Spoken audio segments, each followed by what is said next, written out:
Who are you? And where are you going? What do you want?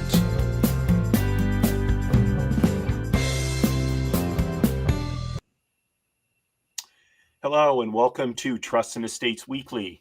I'm your host, Kevin Bemmel, and I'm here every Monday at 10 a.m. Pacific time to talk about estate planning and trust and probate administration uh, from the perspective of professionals like myself and my guest, Charity Skore, who I'm eager to get to talking to, but also for your own purposes, where if you're dealing with your own estate or your own estate planning, you want to be able to talk more intelligently to your advisors, understand what they're saying to you. So this is the place for you to be as well.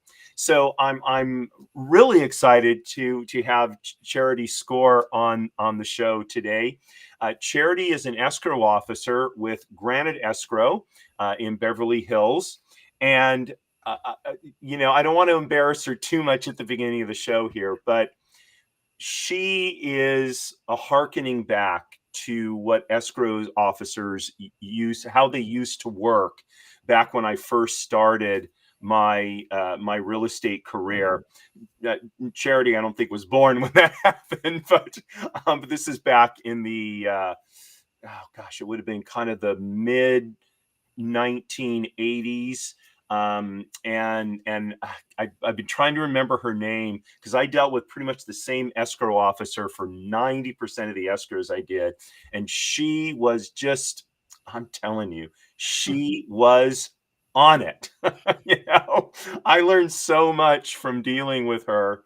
And Charity and I have been working on an escrow of a property in probate. And I said, I got to get you on the show so you can talk to people and explain to them, this is a different kind of beast. This is not your typical escrow situation when it's a property being sold out of probate. So Charity, thank you so much for being on the show today. Oh, my pleasure. I'm very excited to be here. So thank you for inviting me. You're welcome.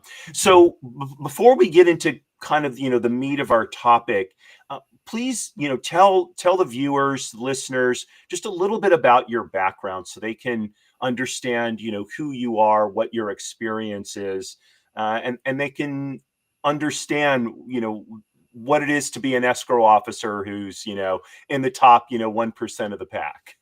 Well, I love that. Thank you. So my name is Charity. I've worked at Granite Escrow. We've been here about 3 years in this location, but I've worked for title companies before. I've worked for a very small broker owned. I've been doing this 24 years. So thanks for the mid 80s, a little bit older than that though. I started just entry level escrow. I've done 1031 exchange. Worked, like I said, within the title realm, done residential, commercial.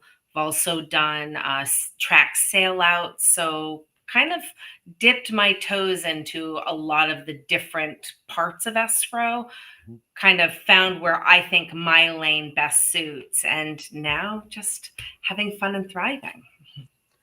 Good. Well, so and you, I mean, just your background and all, and the variety of transactions you've done, I think it gives you such a broad, view of the issues that end up falling on your desk, right? Yeah. So let's jump right in now. Yeah.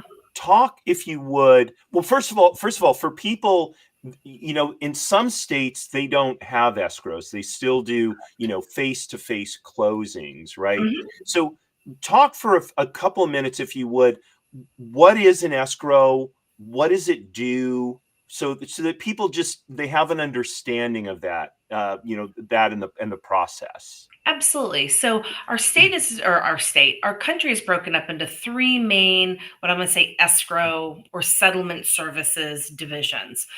East Coast, we have a lot of attorney driven, where it's actually an attorney that does the closing. Some parts of the East Coast do still use title companies as a settlement provider. Midwest, It's a lot of settlement companies, less attorneys. That's really more of an East Coast thing. And on the West Coast, we see escrow companies and title companies. But in the end, the functionality is all very, very similar. It's clearing title, it's being an independent intermediary between buyer and seller, it's handling documents, handling finance. So it's a lot of word that kind of that in middle circle glue that kind of touches everybody in the transaction and has to make sure that the correct terms of the contract are being adhered to, as well as keeping private information. How we do it in Southern California is a little bit different than how they do it in a lot of the country with, as you said, table closings, where the closing is actually everybody sitting around a table together and signing things. Mhm. It's definitely different here. It is not so in person as it is in other places. Still, the same level of expertise, of course, is needed, and in the end, the same very similar functionality happens throughout the country with what a settlement agent does. Okay, and I think of escrow as having perhaps two advantages over lawyers and sort of face-to-face closings. And one is, number one, it can be non-synchronous. In other words, I can deposit documents into the escrow, that does, and the next day the buyer can deposit money in. In other words, it's not happening. Asynchronous is the word I'm looking for. It's Mhm. asynchronous, number one, and number two. I mean, here in Southern California, the thought of having to, each side hire their lawyer or maybe more than one lawyer to sit opposite a table for, 2 or 3 hours while documents go back and forth and all of that. I mean, the sheer cost of that Yeah. seems to me to be much higher than what an escrow company would typically, would typically charge. So I'm curious to know your thoughts on those distinctions. I agree. I think there's definitely two lines of thoughts. Of course, it's always great to have an attorney involved because whatever the party is, that your best interest is being looked out for on a legal aspect. Um, the reality, especially here in Southern California, we're a very litigious bunch of people, I guess is the best way to put it. Yes. Bringing attorneys in is definitely a lot. The documents that we have now, and I would say even kind of fundamentally throughout the country, are all very standardized based off organizations like the California Association of Realtors and other realtor organizations. Mhm. That really a lot of the need for an attorney isn't there to actually be present and be the one processing it.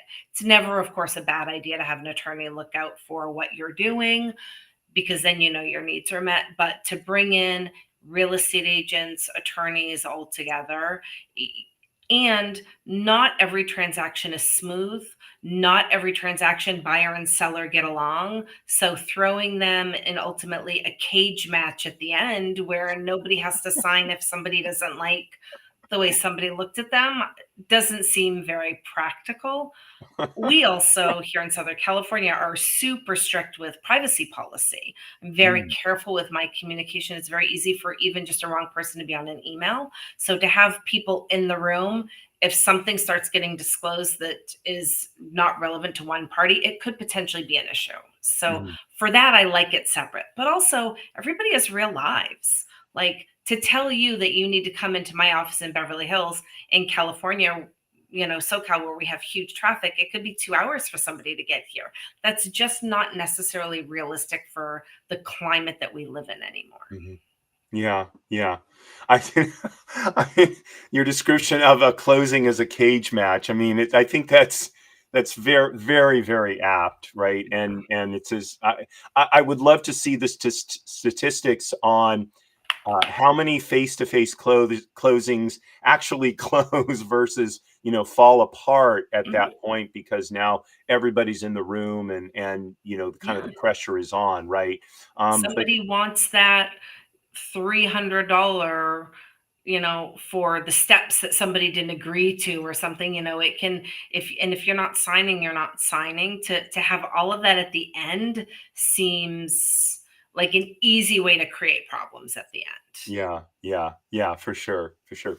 So now let's focus down onto the specifics of an escrow where the property is being sold as a result of a probate, right? So Mhm. I'm a professional fiduciary. One of the estates I'm handling, essentially the only asset is a single family residence in Tarzan, as I recall. Mhm. So the house goes through the marketing process. Okay, we've got a buyer, and now and we opened up the escrow Mhm. with Granite. So what are the aspects of that are different than just kind of a regular sale and purchase of a home, just by typical home seller and buyer? Yeah. So one, um, the first thing is signing authority. Like, I can't believe how many people open escrows and don't give me documents to show who's the signing authority. I actually think opening escrow starts before the contract is written. I'd like to Mhm. say the opening of an escrow starts when a listing is taken. That's when we really should be checking signing authority. Because sometimes people think they have authority that don't. And I've had escrows actually open up where it turns out it's a probate because somebody had a power of attorney of somebody who's deceased, and it just doesn't work that way. So it really happens at the listing with an agent knowing what kind of transaction we really have. Sometimes people are very adept to knowing what they've got. Sometimes we work with people who are great and give you the heads up before, but sometimes that's not necessarily the case. So I think at listing, we need to get title. We need to see what's affecting the title. We need to see, is there an extra person on title who's deceased? And is that an easy cleanup? Or is that something where we're going to potentially have a probate issue? Um, Once we know it's a probate issue, we definitely want the documents that show the authority of who's signing. And we definitely need to know, with auditing the contract, whether we have something that needs a court confirmation or if the person signing has full authority, because that really changes the dynamics. It's almost like you get a fork in the road and you have two different ways to process your escrow. And if you need court confirmation, it's a much different process and a much longer turn time. And there's actually a lot of disclosures that the buyer and the buyer's agent really need to kind of understand that process, because it's not just because you sign a contract doesn't mean you're going to be the end buyer if a court confirmation is needed. So there's a lot that goes into that. So knowing the real kind of probate that we've got, if we've got full authority, it's actually reasonably similar to a regular transaction, except for disclosure's sake. If somebody hasn't lived on the property, they can't properly disclose things that they don't know anything about. Like you, as an example, when you're the signer on a transaction, you don't know the status of the property. Right. It's a lot of times something you've never seen. And I very rarely see a property. So it's really different on how we navigate those. Luckily in Southern California, CAR, the California Association of Realtors, has done a good job with some disclosure documents and what's needed if it's a probate or it's a trust, and what isn't, because those things just aren't available. So let's kind of go through these one by one. You Yeah. mentioned that signing authority is Mhm. is a much more significant issue for a probate. So specifically, what are you looking to get in order to know that the person, let's say the person who's selling the property, is in fact authorized to do so? And typically, from whom are you looking to get those documents? Absolutely. So, I, in a perfect world, would love when we have a file where a listing agreement has been signed. I would love the letters of administration, because those tell me the kind of transaction that we have, meaning, is it limited authority where we need to go to court to confirm the sale, or is it full authority? It also lets me know, is this a temporary administration? Because sometimes they're temporary for a certain point while they wait for a more permanent administrator to be assigned. So it Right. lets me know who we have. I know who the signer is going to be. It allows me to reach out and request any items that we're going to happen to need based off that, and making sure that I have contact information generally with not just the administrator, but if I should be communicating with legal counsel. Sometimes I don't communicate with legal counsel. Sometimes I do. It's always good to know that, because we don't want to rack up bills for people if that's not the want or wish of the administrator.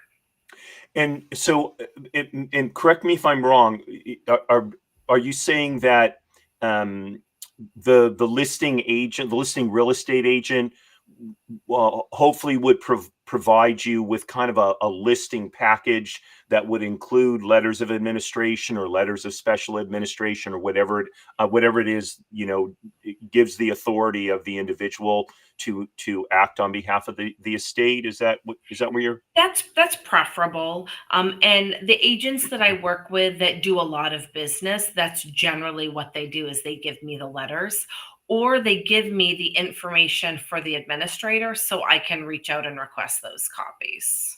Okay. We generally, as a title aspect, will need the original letters of administration for recording. So it's something we definitely want to get quickly, because a lot of people love to send a digital copy and think that that's going to be enough, but we technically do need to record those letters. Interesting. Okay. Yeah. Don't want to have Okay. to hunt those down at the end.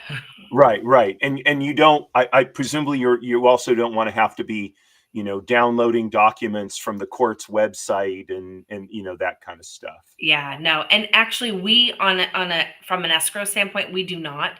Sometimes title will look up a court case. They have a different kind of access than we have, and they will look up a court case if there's additional information that's needed.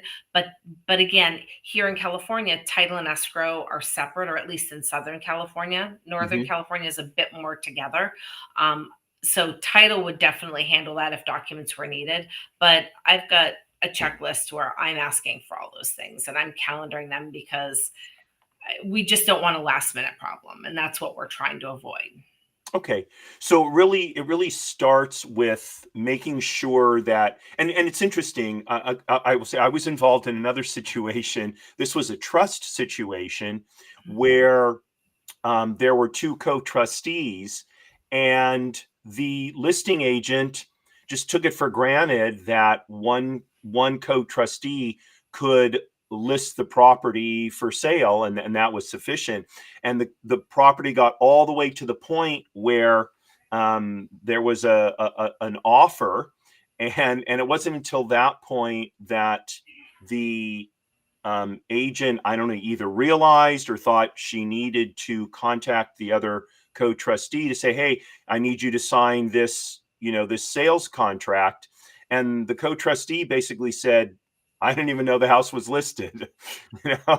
So yeah, go Signing ahead. authority is so important, because it can really mess up where we are in a transaction.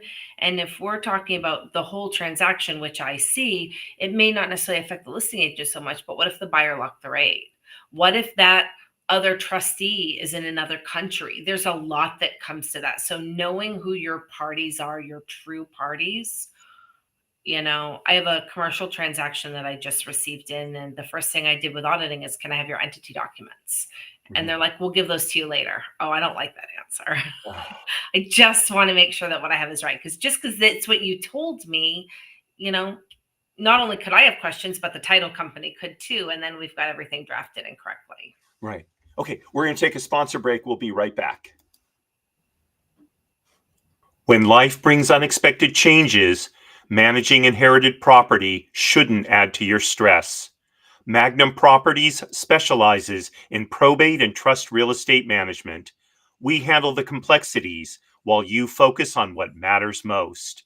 From property maintenance to tenant relations, from legal compliance to maximizing value, we're your trusted partner through every step.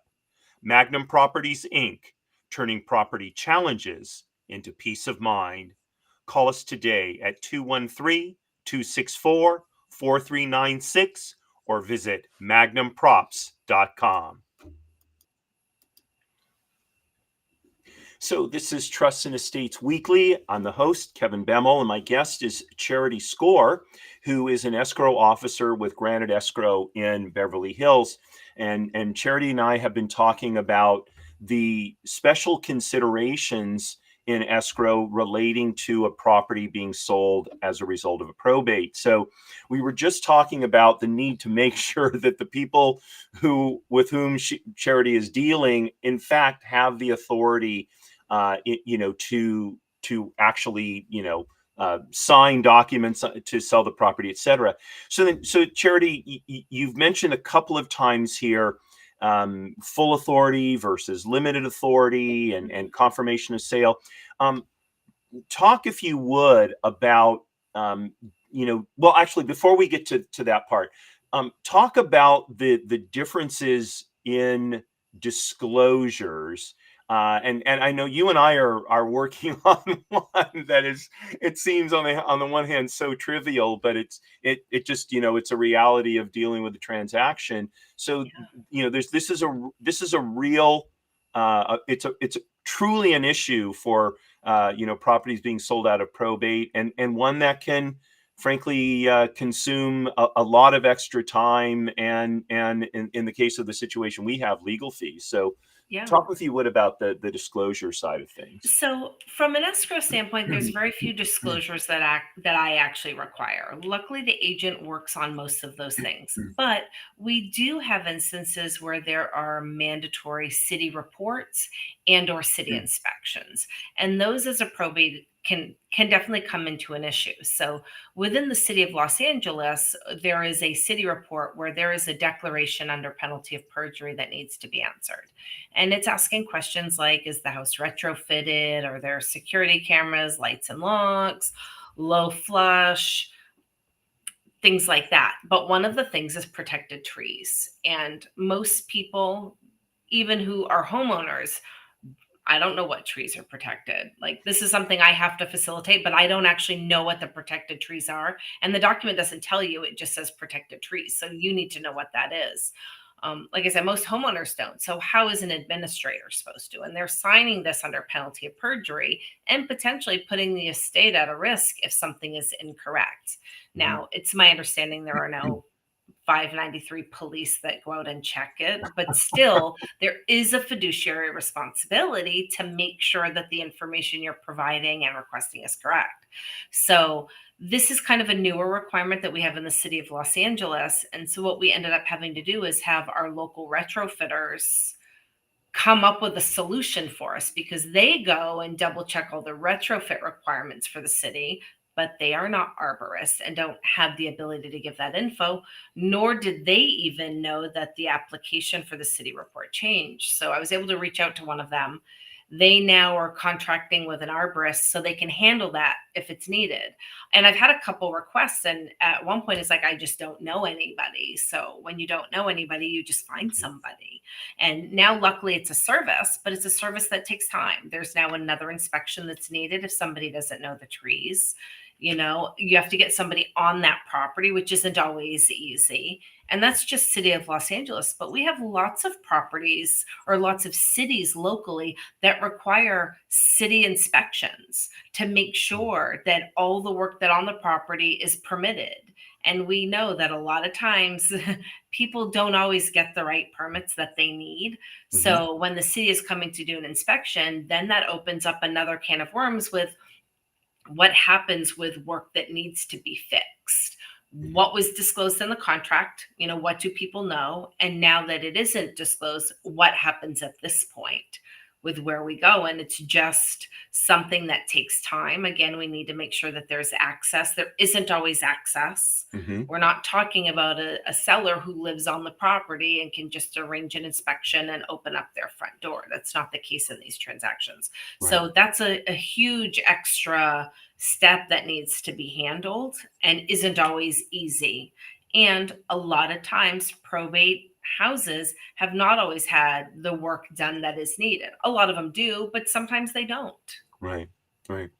One of the things that unfortunately has become more common over the last few years I've learned this through my friend Bill Gross, who's a real estate agent who specializes in probate, is the number of homes that they have someone living there who has no legal right to be there. They may be a squatter, or they may be someone who was somehow connected to the family or to the decedent but isn't a legal heir, and they don't permit people to come onto the property, or they make threats of what'll happen if somebody Mhm. does. Right, that becomes that's a complication with which we're dealing with as well.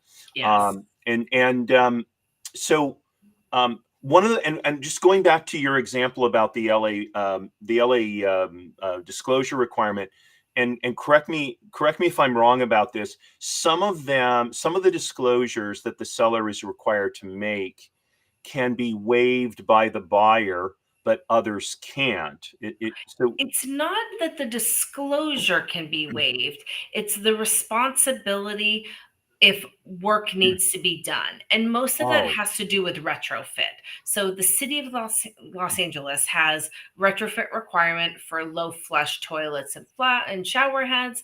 They have a requirement for a certain kind of impact glazing on sliding glass doors, specific kind of bars that are over the windows to have a certain kind of locking mechanism. And um, there's gas shut off. So if those things are not in compliance, the buyer through the application and through the contract can accept the responsibility for that. oh, okay. The disclosure of trees is not something the buyer can accept, though.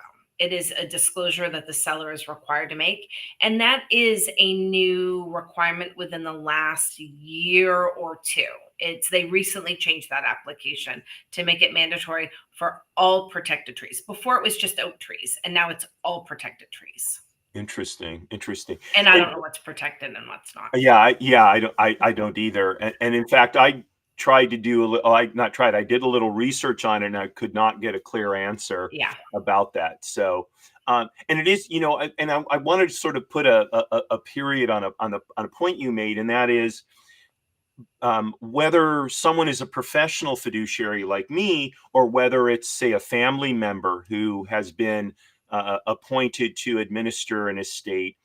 Everyone who's administrating an estate is acting in a fiduciary capacity, Mhm. and to sign a document under penalty of perjury that one knows or does not know something, Yeah. to my mind, would clearly be a breach of that fiduciary responsibility. And someone who would do that, I think, has sort of ipso facto demonstrated they really should not be in this role, right? Mhm. And so, I've talked to people about this quite a bit since the issue came up, and some people kind of, oh, touch, oh, that they roll the eyes kind of thing. It's like, Yeah.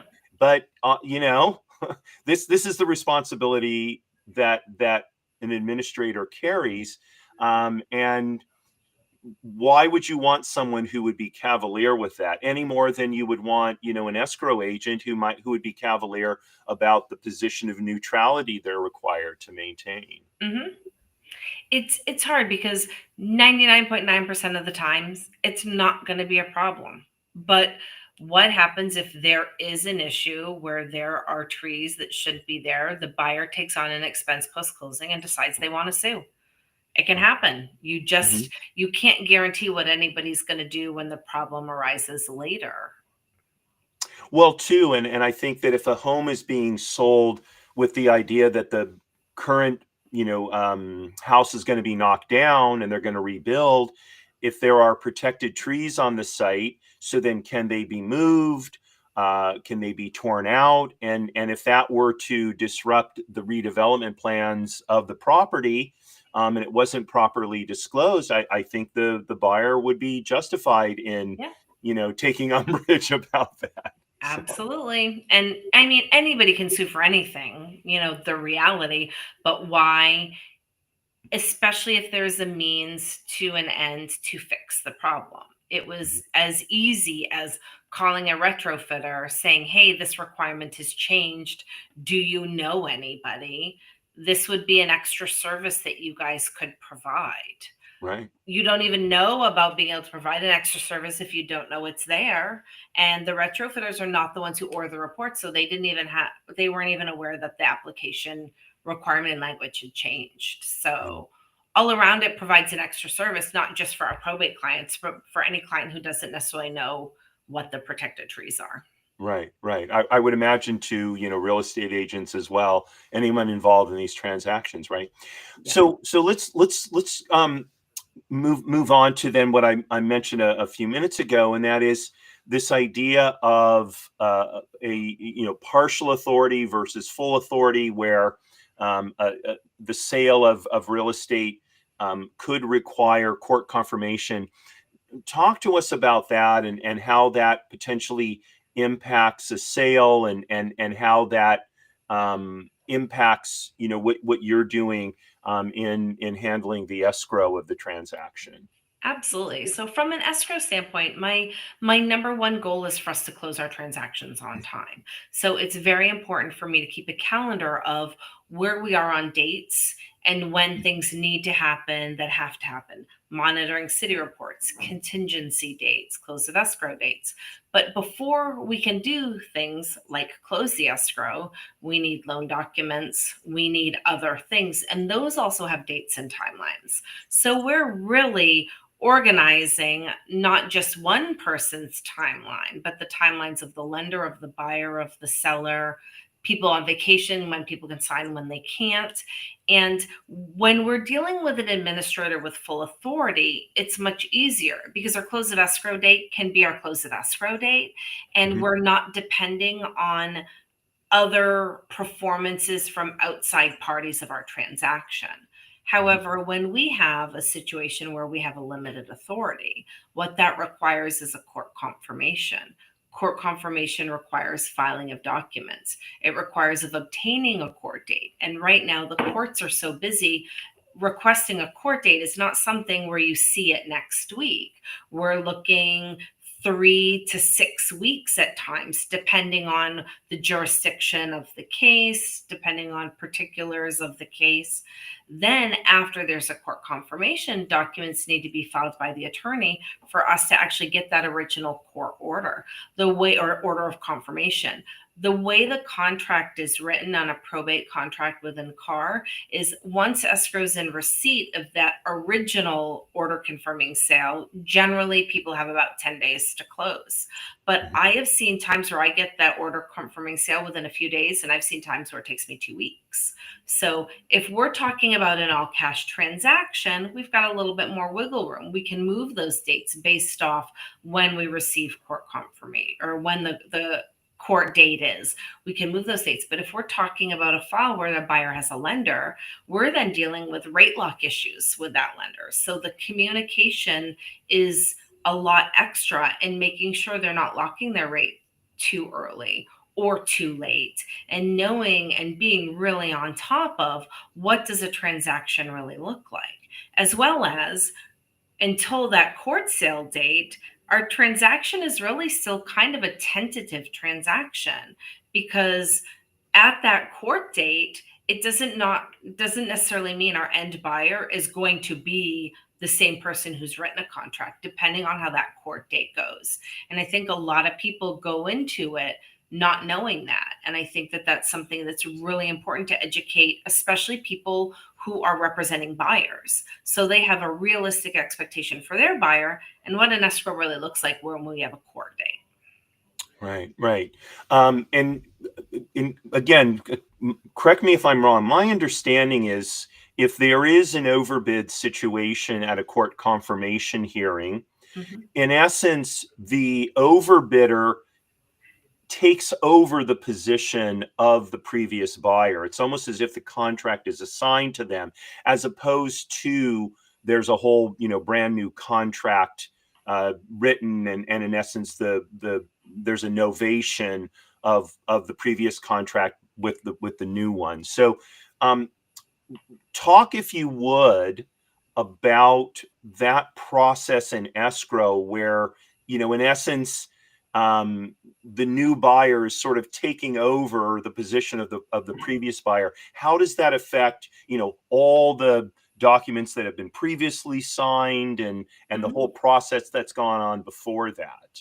So the court overbid process is probably the most confusing process because the court overbid form actually only says purchase price and property. It doesn't ask any other questions. So does the new buyer or the new bidder even know the contract? Are they allowed to see the contract? Because we're talking privacy issues where this buyer has written a contract. So one of the questions I ask when we have a court confirmation and we have an overbid process is, what documents do we have? Because the only thing ever provided to me is the overbid sheet that's been approved by the court. I work with agents who actually have like an overbid checklist where they mark what the terms of the original contract were with who's paying what things. But if you're actually talking about the overbid instruction being your contract, it nowhere on the form does it say that that overbidder is taking over the prior contract, nor do they even necessarily know the terms of the prior contract. They are actually just bidding on a purchase price of a property. So it can definitely be a bone of contention with what really are the terms. And once there's a court confirmation and there is an overbid, that's of course our first question. If we don't receive the right documents, or when I say the right documents, if we don't receive any clarity documents that go with that overbid sheet with what's happening. I work with some agents that have some really great overbid forms, though, that basically go into all the details that are all the key points that are in a car contract. When we have an overbid situation, that overbid sheet is our technical contract. And then my escrow instructions become the remainder of the contract with who's paying what, who's responsible for what. My escrow instructions become a lot more of the meat and potatoes at that point. But it is definitely a situation where if somebody goes into an overbid and they don't know what they're doing, there can be room for misunderstanding and miscommunication, very much so. Okay, we're going to take another sponsor break and come right back and pick up on that same subject. Perfect. Probate and Trust TV, your curated source for the most useful and insightful content on estate planning and trust and probate administration, featuring standout professionals like Bill Gross, Paul Brabelet, James Cunningham, and yours truly. Whether you're a lawyer, accountant, real estate professional, or working on your own succession plan, this channel helps you quickly find the clearest, most practical content YouTube has to offer. Subscribe now to Probate and Trust TV. Spend more time learning, less time searching. Okay, so we were just, my guest on Trust and Estates Weekly is Charity Skore of Granite Escrow, and we were just talking about what happens when there's a court confirmation of a sale and there's an overbid, and especially with someone who is inexperienced, may not understand what the overall terms of that transaction are. And so, Charity was talking about that. And you mentioned that you work with some real estate agents who have really good overbid checklists. Is this something that they've created? Is this a standard, California Association of Realtor form? Where does that come from? And if you could kind of, wave your magic wand to, make that process better, what would you like to see agents, real estate agents, who are representing buyers in court confirmations, how would you like to see them handle that whole part of the process? Yeah, that's interesting. I think this checklist, the overbid checklist that we have, is actually a listing agent who does a lot of probate. That's her document, and she puts on there all the terms that were in the original contract. So when the overbidder comes in, they know what the terms are. They know what they're accepting when they accept it. Who's paying transfer taxes? Who's paying, all the standard closing costs? Are there any other disclosures? Anything that's equivalent to what has already been accepted. So in essence, they are taking over those same terms without seeing that contract, again, due to privacy policy. They can't see what another person has bid. I think I'm surprised that CAR doesn't actually have some sort of addendum, or that the court doesn't have an addendum with the overbid sheet that's more than just the purchase price, because there's so much that goes into a transaction that is more than the purchase price. Commissions, especially with the new NAR settlements, where it's not always the seller's responsibility paying commissions. Clarifying those terms is just really important to have a successful transaction. I would love to see CAR or the court either modify the overbid sheet so it has the normal details that any real sale has, or have CAR come out with an overbid addendum that would, encompass the things that are really, really important. Gotcha. And you've referred to this a number of times, the privacy between you know, parties to a contract. In law, it's called privity, right? There's a privateness of what's called privity in between parties to a contract. And look, I'm not sure it's as strict as HIPAA, on the medical side, but it's a real requirement of contracting parties, and a violation of privity could potentially be actionable by either a party to the contract or someone representing a party to the contract. So, especially for the non-lawyers out there, this is not something that can be cavalierly treated. It has to actually be treated very, very carefully. Mm-hmm. Especially some contracts, like on one of the new buyer broker agreements, when a buyer is asking for the seller to pay commissions, there's a spot on it where it's marked the buyer does not have the money to pay this commission. I mean, while that seems like such a minor thing that's hidden in a document that you don't normally see, that could be upsetting to a buyer if their contract gets out to somebody else who overbid that property.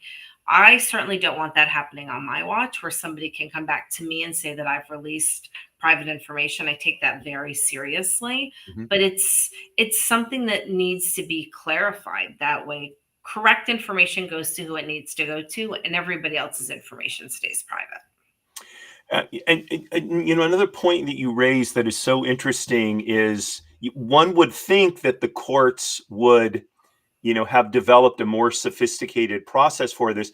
It's almost, I mean, if you look at when I started in the real estate business back in the early 1980s, I mean, the standard CAR contract, I think, was like 2 letter size pages long, and really it pretty much was, selling price, Yeah. whether you're going to get a loan, and a couple of disclosures, and that was it.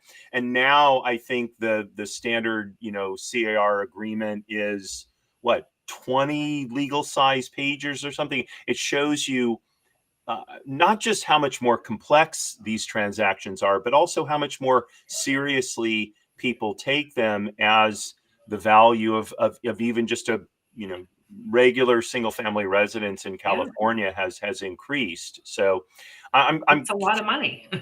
it's right. So I'm curious, have you seen the same kind of increase in documentation and clarity of documentation on the escrow side that we've seen on the real estate contract side?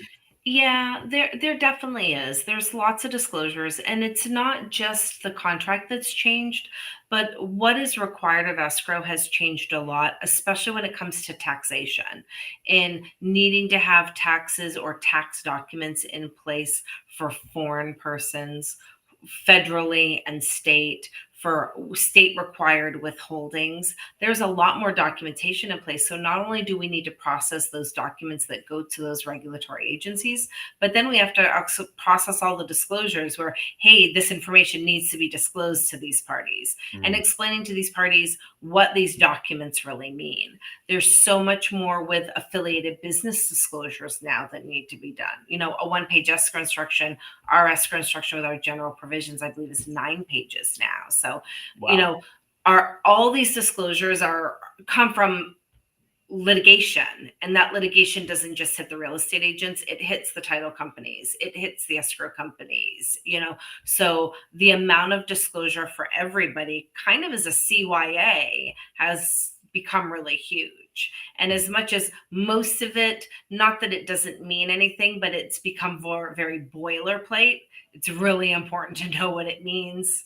Even on an honest, I can't say I've had agents who asked me about my escrow instructions, and I told them the contract was a joint escrow instruction, and they told me they've never heard of that. I'm like, well, you're drafting the document though.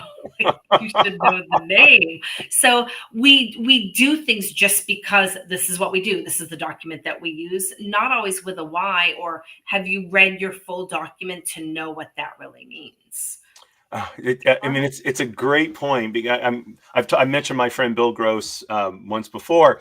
I was listening in on Bill while he was talking to a new agent just a few months ago, and he was saying the first thing you need to do now that you have your license is really read the forms in depth that you're going to be working with.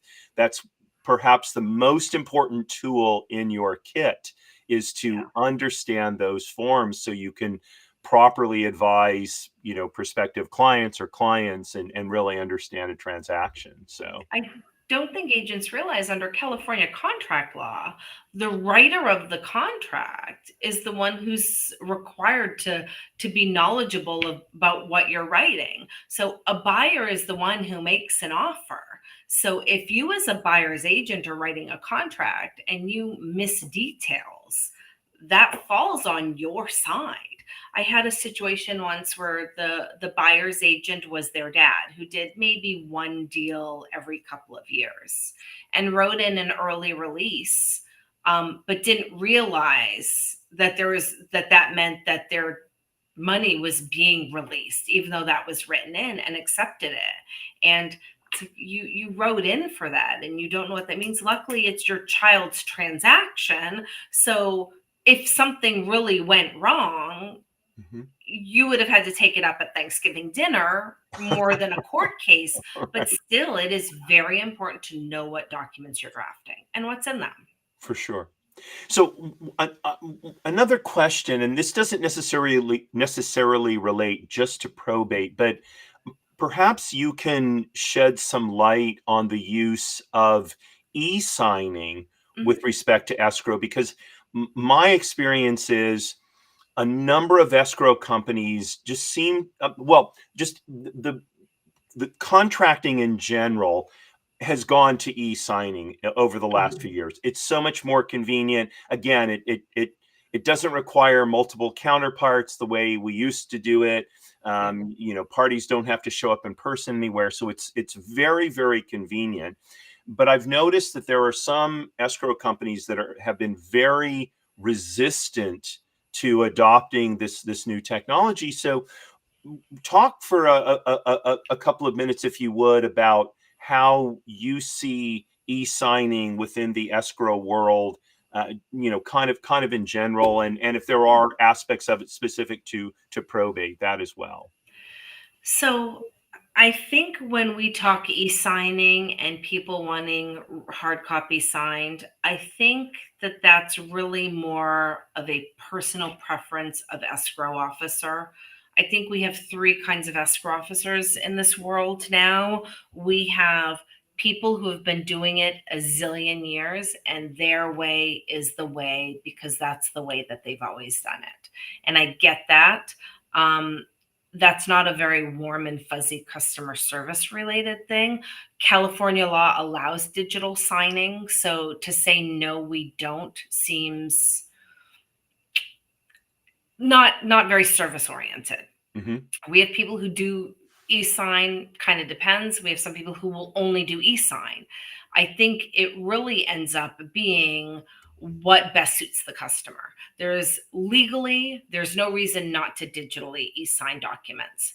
Of course, there is a cost to it. You can't use these digital signing services for free. And I think maybe some smaller companies maybe don't want to carry that cost. I think as an escrow for productivity, why would you not? Send out what you send out. You don't have to be in front of people. But I can see, I remember one time I got a company handbook digitally signed, and it's like, oh, whoa, what am I just signing off on? So I think what I do from a customer service side for clients is email them a copy of what I've uploaded. That way they can take a quick look at it before the prompts just tell you to move on to the next thing. Because you could accidentally sign something that you didn't. Hmm. I mean, it's the same with initials, though. If you're going through a contract, you could initial something without reading it. I Right. think it's important to give people the options that they need.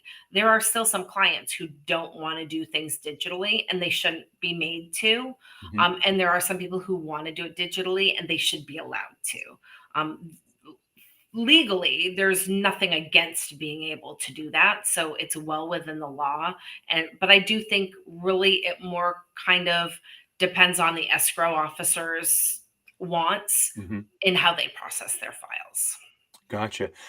You bring up a good point about it because while I frankly prefer to be able to e-sign documents, they just go from initial point to signing point or whatever, and you don't have, and so I find I have to scroll back to read what it is Mhm. I'm signing, and so it is very convenient to have the document. I can read through it first, see if there's any questions that I have before I get into the e-signing. That's a great sort of best practice. It's also really important because, especially in our seller packages, it's kind of invasive with the information we need: payoffs, HOA, tax information, social security numbers. Asking the questions, how secure is this? Making sure you have all the information, that way, as you're doing it, you can do it all rather than stop. Oh, I have to go find this. It's just finding the most convenient way to use it. Yeah, yeah. But it is so much more convenient and faster. Nobody has to be on somebody else's schedule. You can really do it when it's your schedule.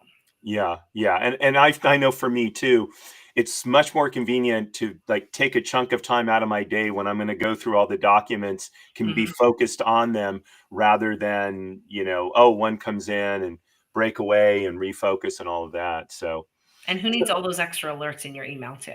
oh, yes, indeed, indeed. So I meant to tell you about this in advance, and I forgot. But so I'll spring this on you, and maybe throw you a bit of a curveball. It's But not a test, is it? No. no, no, no, no, no, not at all, not at all. I'm just curious. Do you have like one or two stories from handling escrows of properties being sold out of probate that you would share with the viewers, that will kind of illustrate some of the things that we've been talking about? Yeah, I have one horror story that is my favorite one to tell. We had a transaction where there was a contract that was written. It was court confirmation that was required. We get to court confirmation, and or first there was the NOPA, and the NOPA was challenged. The NOPA is the Notice of Proposed Actions. One of the beneficiaries challenged it, which made it go to court confirmation because they challenged it. Hmm. Court confirmation came, and we get an overbid situation where it's one of the beneficiaries who happened to challenge the NOPA, who wanted to be the new buyer, so they became the new buyer. Our first original buyer ended up losing out on that transaction because they didn't go to the level that the other one went during that overbid process. We get through closing, the buyer can't close. They don't have the ability to retain their loans for whatever the reason. They can't close. This Wow. process went on and on with delays until finally they had to cancel. The way this agent writes their contracts is contingencies are removed at signing of the contract, which is very common in probate transactions. So the buyer removed their contingencies at the signing of the contract as part of the court confirmation overbid process. That's one of their documents. And then they wanted their deposit back. And so it became a fight, but that fight as a real estate transaction is not part of the probate transaction. It had to go to a separate court under Mm, separate rules because that's a contract issue, not a probate issue. right.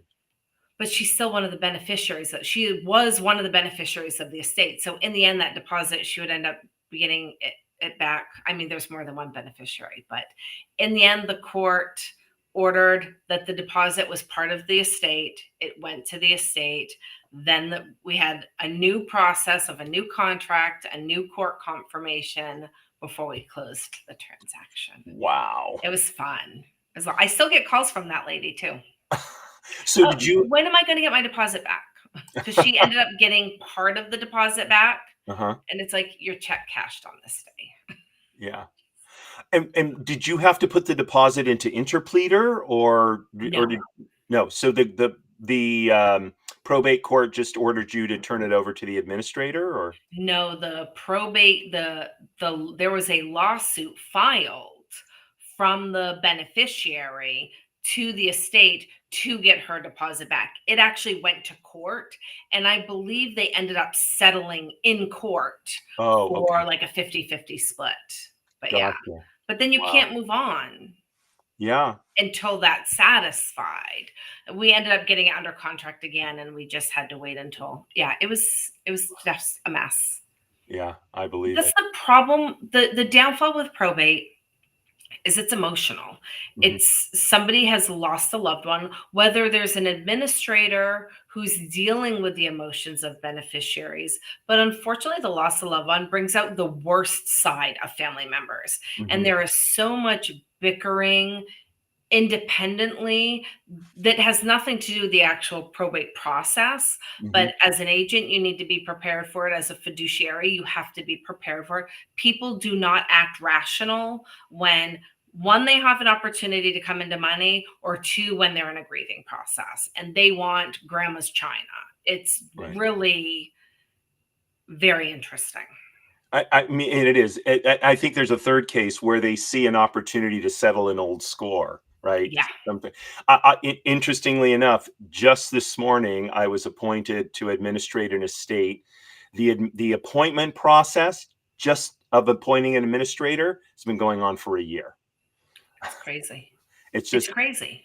And look, the courts are very busy in Los Angeles, but this was not due to the courts being busy. And this particular judge, he runs a very efficient court. He knows what he's doing. You may know to whom I'm referring.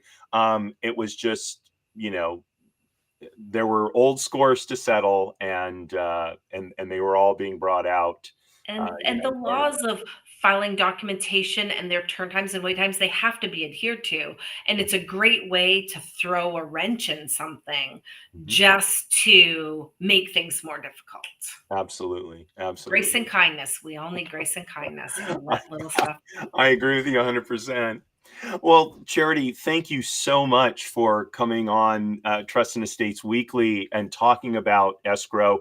I've never had another escrow officer as a guest on the show, so you're really providing a very valuable input to viewers and listeners, because this is most estates in California, I think, end up having at least a house that needs to be sold. So at some point, an estate is going through escrow, and it's a difficult process even under the best of circumstances. But when it's a probate as well, it just adds additional layers of complication. So bringing your expertise was so valuable. I want to thank you for that.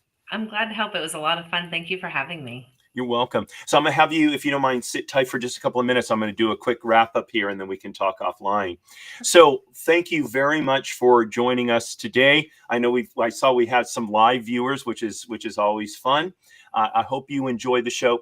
If you have any questions, comments, you can always drop those into social media. And this is those of you who watch the show, this is the time I give the shameless plug for my guests, because I do not have people on my show that I cannot personally vouch for. You will not find a better escrow officer, especially for probate, in California than Charity Skore. So Charity is much too modest to say that herself. Thank you. So I will say it on her behalf. I will put Charity's contact information in the show notes if you would like to get in touch with her, especially if you want to, bring her in escrow. I know she'll be happy to help you with that.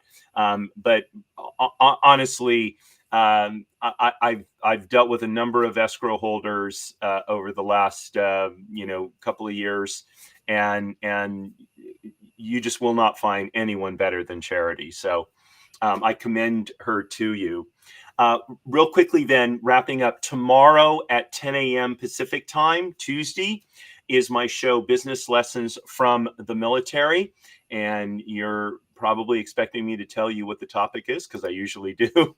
Oh, yes. I'm going to be talking about the Battle of San Juan Hill. It's the 127th anniversary of the charge of the Rough Riders up. Actually, it wasn't on San Juan Hill, so you got to tune in to find out what the real place they ran was. But we're going to talk about lessons that can be learned from Teddy Roosevelt's famous battle, San Juan Hill.